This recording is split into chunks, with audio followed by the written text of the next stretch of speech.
2% નફાની લાલચમાં 55 સુરતીઓ ફસાયા. પશ્ચિમ બંગાળની એલએફએસ અને પીએમએસમાં રોકાણકારોના 2.47 કરોડની ઠગાઈ કરી.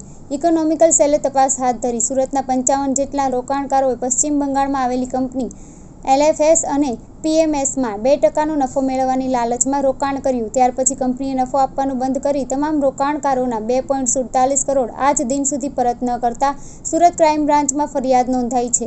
કંપનીના માલિક, બ્રાન્ચ મેનેજર સહિત આરએમ ઉપર ફરિયાદ નોંધાઈ છે. શું છે સમગ્ર મામલો? સુરત શહેરના ગોપીપુરા વિસ્તારમાં રહેતા 42 વર્ષીય દેવાંગ કીર્તિકુમાર શાહે સુરત ક્રાઇમ બ્રાન્ચમાં ફરિયાદ આપી છે કે તેઓની સાથે આશરે 55 જેટલા રોકાણકારોએ બંગાળ ખાતે આવેલી કંપનીમાં 2,47,81,000 કરોડ રૂપિયા રોકાણ કર્યા હતા. પશ્ચિમ બંગાળ ખાતે આવેલી એલએફએસ અને એમપીએસ કંપનીમાં 2% નફો મેળવવાની લાલચ આપવામાં આવી હતી.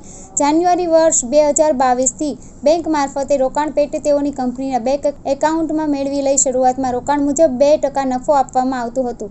જે બાદ નફો આવવાનું બંધ કરી દેતા તમામ જેટલા રોકાણકારોએ રોકાણ કરેલ રકમ પરત માંગવાની માંગ કરી હતી, પરંતુ કંપની દ્વારા તેમની આ રકમ આપવામાં આવી નહોતી. 4 લોકો સામે ફરિયાદ. સુરત ક્રાઇમ બ્રાન્ચ આ અંગે તપાસ કરી રહી છે. એલએફએસ અને પીએમએસ કંપનીના સિનિયર આરએમ હેમંતકુમાર પાલ, કંપનીના સીઈઓ અને ડાયરેક્ટર સૈયદ જુઆઝુર રહેમાન, કંપનીના બ્રાન્ચ મેનેજર અને ડિરેક્ટર કાઝી મહેબૂબ અને રોનિતા મહાજન આ ચારેય આરોપી પર ફરિયાદ નોંધી કાયદેસરની કાર્યવાહી શરૂ કરવામાં આવી છે. આરોપીઓ જે કંપની ચલાવી રહ્યા હતા તે વેસ્ટ બંગાળના દૌલતપુર ખાતે આવેલા યુબીઆઈ બિલ્ડિંગમાં આવેલી છે. સુરતના અન્ય કેટલા લોકો પાસે નફાની લાલચ આપી ઠગાઈ કરવામાં આવી છે તે અંગે Surat economical cell police sub inspector N A. Chauhan દ્વારા તપાસ હાથ ધરાઈ રહી છે.